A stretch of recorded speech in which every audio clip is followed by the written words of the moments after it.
Hola a todos, soy la doctora Miriam Riveros, soy médica paliativista del Paraguay y trabajo como profesor de bioética en la Universidad Nacional de Asunción. Y bueno, muy agradecida por la invitación al Congreso Virtual ALGIA de este año 2021, con un tema que me parece fundamental cuando hablamos de estos síntomas del dolor y bueno, todo lo que implica al paciente, sobre todo al final de la vida. Y la espiritualidad debe ser una de las herramientas más de valoración y de alivio de nuestros pacientes. Entonces quisiera compartir con ustedes un tema sobre espiritualidad en la práctica clínica en cuidados paliativos. Y para empezar, bueno, recordar esta definición que da la Organización Mundial de la Salud con respecto a qué es el cuidado paliativo. Este enfoque que intenta mejorar la calidad de vida de los pacientes y sus familias que enfrentan problemas asociados con enfermedades llamadas potencialmente mortales a través de la prevención y el alivio del sufrimiento mediante la identificación temprana y evaluación impecables del dolor, otros problemas físicos, psicosociales y espirituales.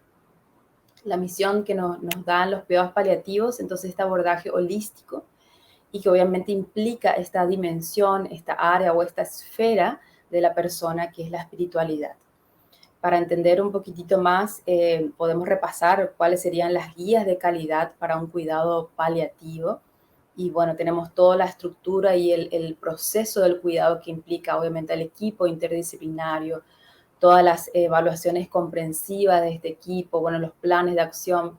Obviamente la OMS define este aspecto físico, entonces tenemos que ver en lo global cómo hacemos el tamizaje, cómo hacemos la evaluación, el tratamiento y el cuidado continuo. Y esto se da en varias esferas, en los aspectos físicos, psicológicos, incluso psiquiátricos, aspectos sociales del cuidado y los aspectos espirituales o religiosos o también llamados existenciales. Y obviamente en otras esferas de la vida también, con respecto a aspectos culturales, cuidados de los pacientes cercanos al final de la vida y todos los aspectos éticos y legales. Entonces quisiera centrarme con ustedes en este aspecto llamado espiritual, que parecería como algo difícil a veces de comprender o de dimensionar, y uno se pregunta cómo realizamos este cuidado o este abordaje de lo espiritual. Entonces, entender primero que en cuidados paliativos hemos afirmado que esta dimensión de la espiritualidad es importante y es parte de esta evaluación y este enfoque global. La pregunta que nos hacemos es, ¿cómo nos puede ayudar en este momento esta mirada espiritual, en este momento de final de herida y de tanto sufrimiento de nuestros pacientes? Nos preguntamos si puede el abordaje de lo espiritual en todo lo que hemos vivido, esta experiencia, contribuir a que no perdamos el sentido, tanto de los que acompañamos al sufriente y del sufriente y su familia. Entonces, primeramente, bueno, dar una definición o intentar dar una definición de qué es la espiritualidad. Y esto lo encontramos en una conferencia de consenso que se hizo en el 2009 y luego se replica en el 2014. Y esta es una definición bastante interesante. La espiritualidad como un aspecto de la humanidad que se refiere a la forma en que los individuos buscan y expresan el significado y el propósito y la forma en que experimentan su conexión con el momento, consigo mismo, con los demás, con la naturaleza y con lo significativo y sagrado.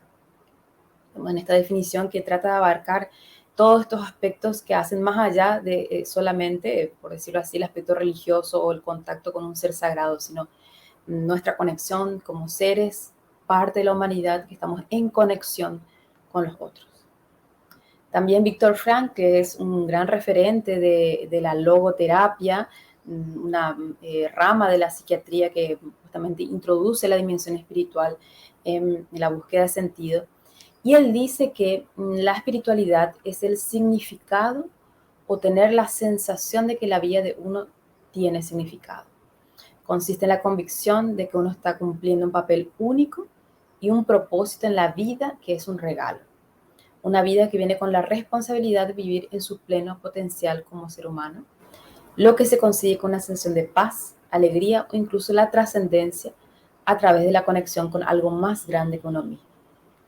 Víctor Frank nos, nos evoca, ¿no?, de que el sentido de la vida, incluso en los momentos finales de la vida, puede encontrarse, puede obviamente darse en las personas sufrientes, que tenemos que ayudarles, acompañarles en este momento.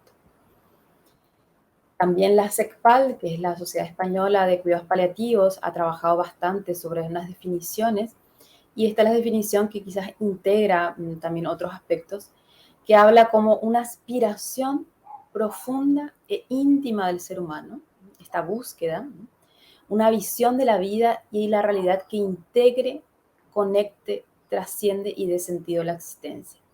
En esta definición de la SECPAL nos refiere justamente esta característica del ser humano, que es la búsqueda constante, la aspiración constante del ser humano.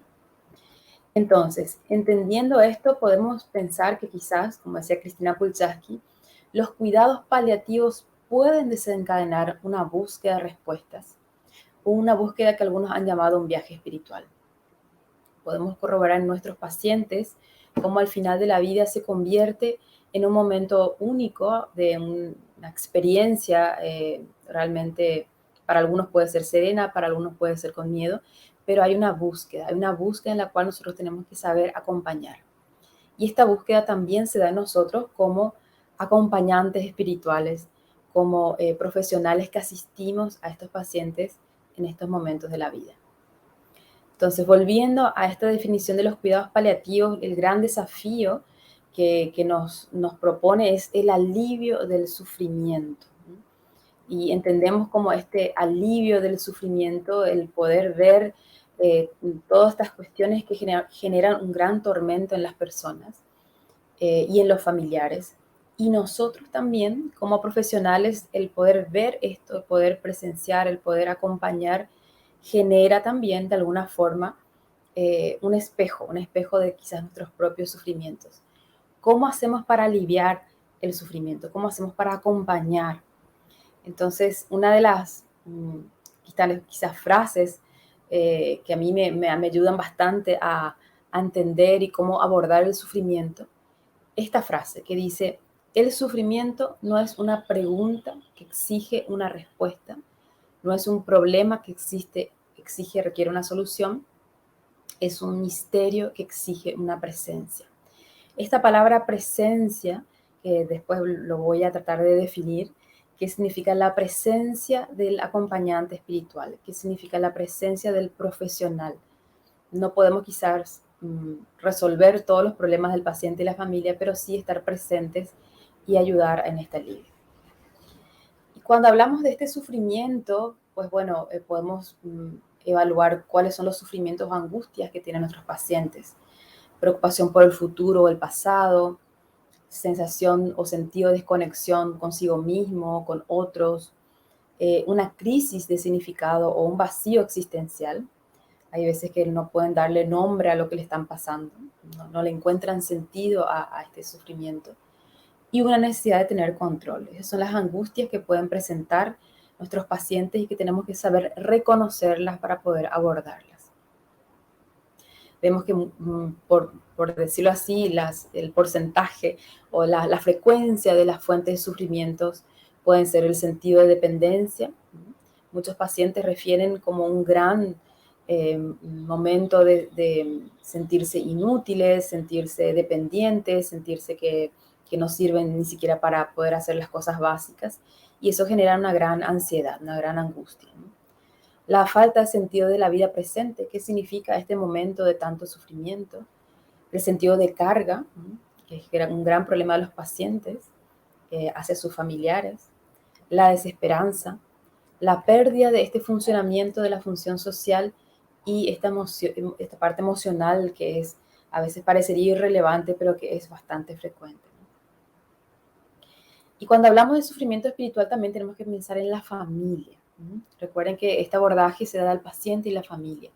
Vamos a ver que también los cuidadores informan haber experimentado dolor espiritual en el momento de la entrevista. Las familias sabemos que pueden tener múltiples tareas y a veces no pueden expresar estos sentimientos. Es importante que podamos tener ese tiempo para conversar con ellos. Hablan también de la carga emocional de prepararse para la pérdida, para la despedida. A veces esa mala comunicación que puede haber entre el equipo con la familia. Pueden a veces sentirse egoístas de pensar en sus propios sufrimientos, necesidades, cuando en su familiar es el que está viviendo este momento de sufrimiento físico, emocional, espiritual. Y también esto puede desencadenar pensamientos, obviamente, hacia su propia mortalidad. O sea, al ver un paciente que va a partir, necesariamente nos evoca nuestra propia mortalidad y eso puede ser una fuente de sufrimiento.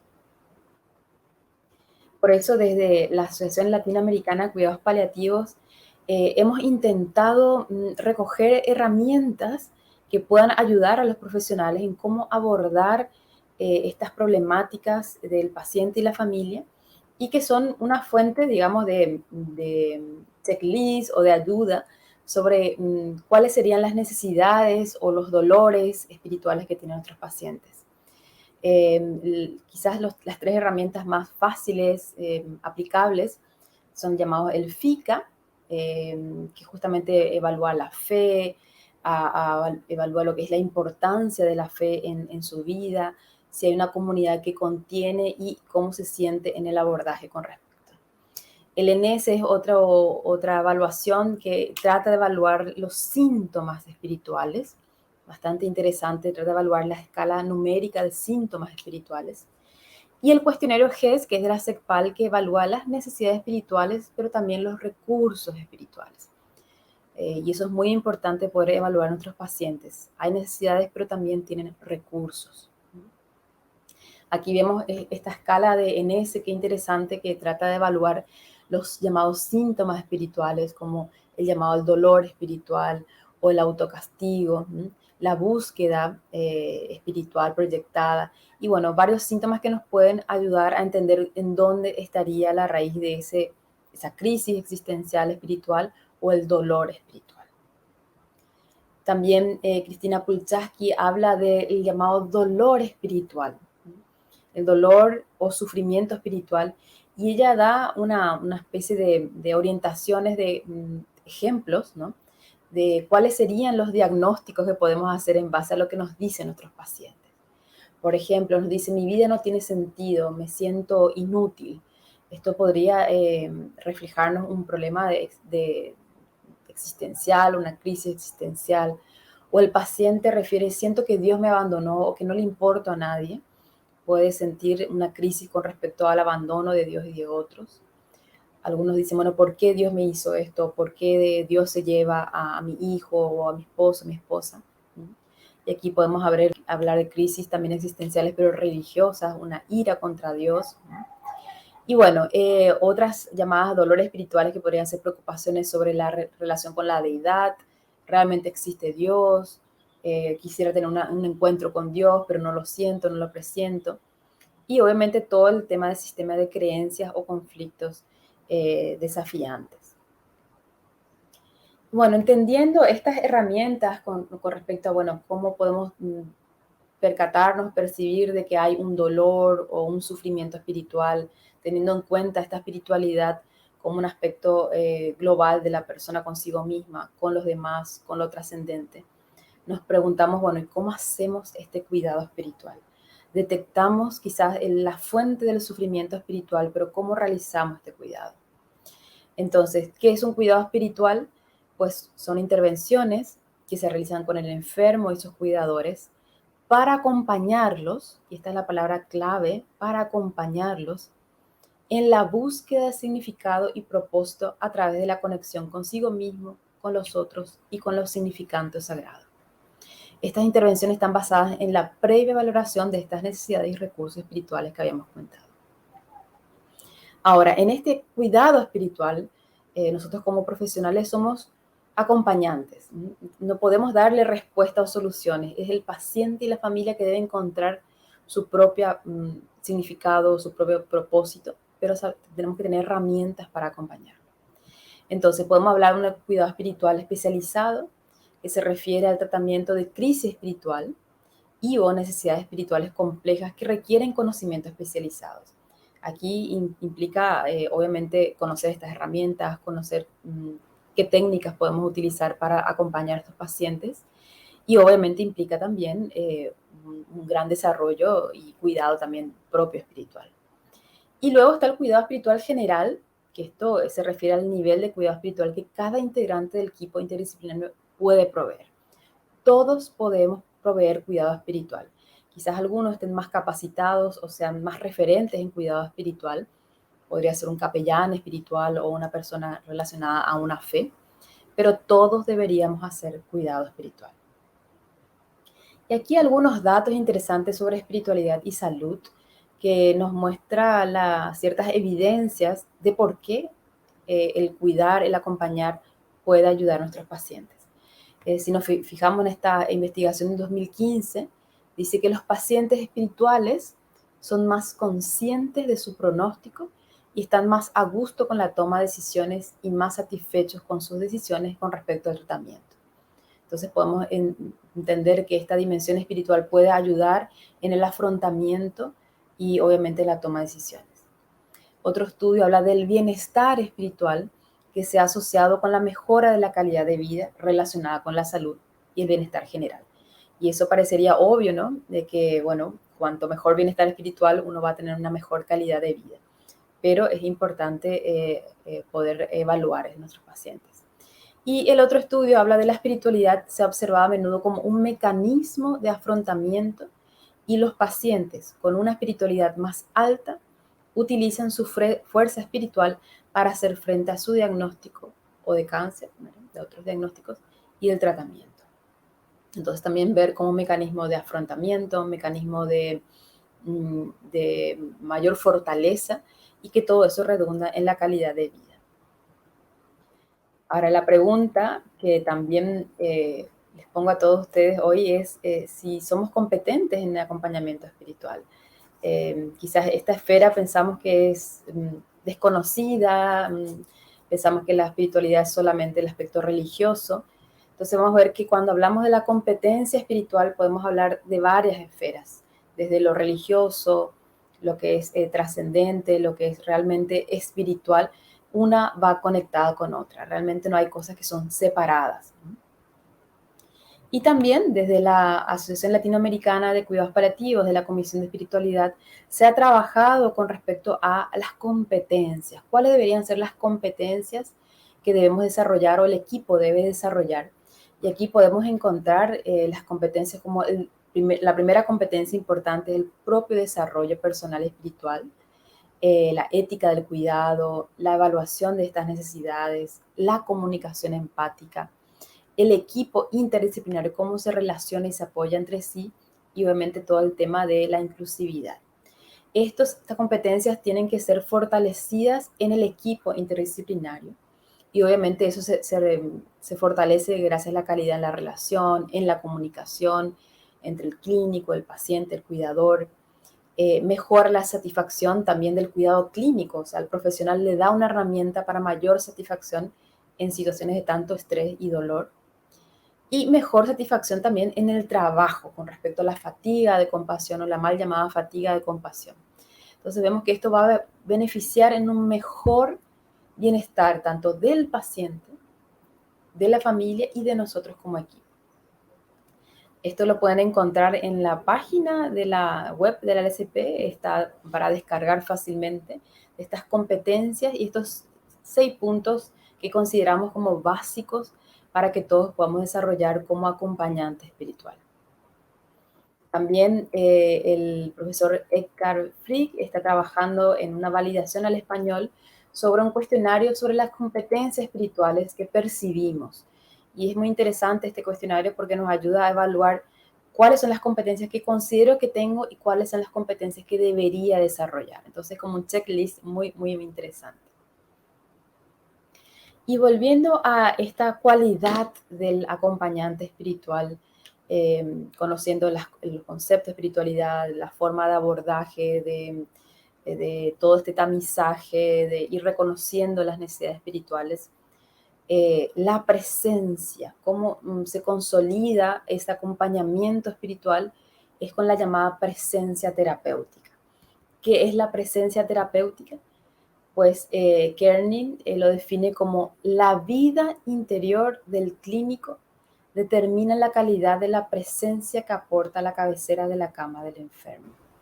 Entonces aquí nos quiere dar un significado que el terapeuta lleva todo su ser al encuentro y está completamente presente, tanto a nivel físico, emocional, cognitivo, relacional y espiritual. Si queremos brindar un buen cuidado espiritual, tenemos que realizar todas estas etapas del abordaje bio, psicosocial y espiritual. Y el estar presente implica esta conexión con el paciente. Hay una transferencia, hay una conexión espiritual que realizamos con el paciente. Y obviamente el estar presente nos va a otorgar las herramientas para poder acompañar, poder ayudar a afrontar esta situación y que nos dé paz y serenidad, que no nos genere más sufrimiento al percibir el sufrimiento de otra persona. Por tanto, para poder tener esta presencia eficaz, asertiva, esta presencia constante, es fundamental la espiritualidad del cuidador. Iniciamos con la espiritualidad en la práctica de cómo abordar al paciente, pero primero, la primera competencia que debemos desarrollar es nuestra propia espiritualidad. Nadie puede acompañar a otro más allá de donde uno mismo ha llegado.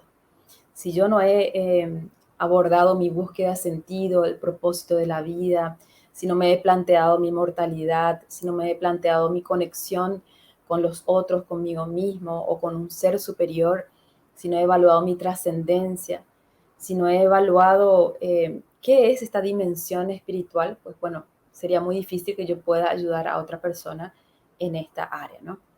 Por tanto, solo podemos dar lo que tenemos y también necesitamos.